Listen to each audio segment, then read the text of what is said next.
Maganda ang tunog ng makina at eksakto yung hangin, maganda ang RPM. Pag kulang sa gasolina, hindi maganda. Ganun din sa hangin. Kaya ang ginagawa ko, pinapakiramdaman ko yung RPM. O kaya gumagamit ako ng vibrator meter. Sir, ano mas magandang carb? Yung carb na ano, yung ganyan o yung diaphragm? Ay, yun, sige. Ayun ang maganda. So, sa diaphragm ba o doon sa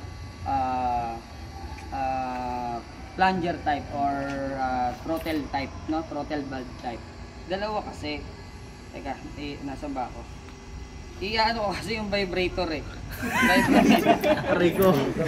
Hindi.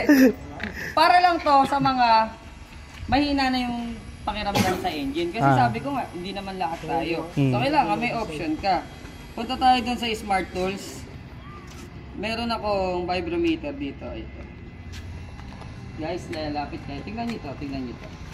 Vibrometer.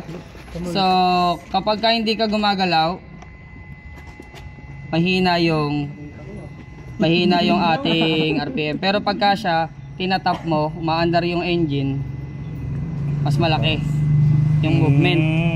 Nagigets? Yes sir, yes sir. Naiintindihan ba? So kung ikaw ay mahina pakiramdam mo pagdating sa motor, hindi mo nararamdaman kung mataas na siya o mahina na siya, pwede nating gamitin dito. For example, may nandito yung kasi. Yes sir.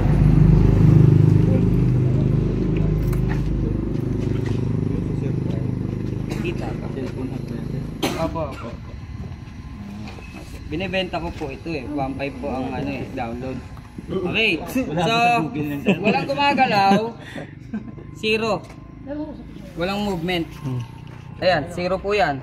Pero kapag kayaan ay may movement na, magre-reading na po siya. Merong yung X mo?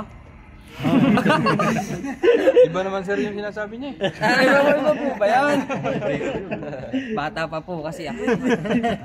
Okay, so nagigets?